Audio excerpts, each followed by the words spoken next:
Kumusta po sa lahat? Magandang araw o magandang gabi po sa lahat ng taga-subaybay saan mang sulok sa mundo. Lalo na sa lahat ng Kalingap team. At sa ama ng Kalingap channel na si Kuya Val Santos Matubang, at kay Kalingap Rab. Sanay i-like at i-subscribe ang kanilang mga channel at pindutin ang notification bell para sa iba pang mga videos. Para sa laging pagsuporta sa kanilang mga charity program sa mga kababayan nating lubos na nangangailangan.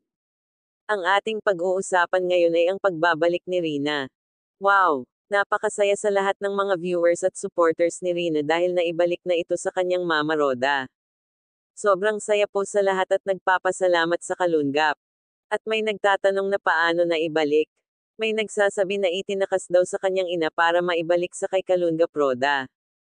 Pero kahit ano pa man ang ginawa para maibalik si Rina, wala na tayong pakialam dyan. Ang importante na mas panatag ang isipan ng lahat kung nasa kamay ni Kalingap Roda ang Prinsesa Rina.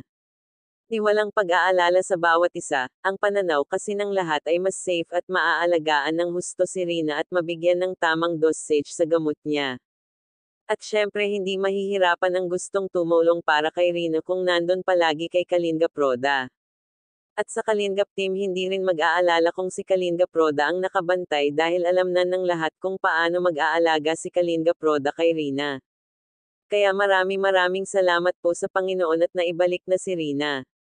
Ito ang sambit ng lahat ng kanyang mga viewers, sana po hilingin natin na hindi na sana kunin pa ni Lolo Nestor para hindi na mauulit pa ang nangyayari gaya noong last na kinuha ang Prinsesa Rina. So baybayan ang next videos dahil masama ang pakiramdam sa prinsesa dahil sa ubo, na siyang ikinabahala ng lahat, kaya sanay sundan ang iba pang videos, huwag kalimutang pindutin ang notification bell at mag-like at i-subscribe. Maraming salamat po.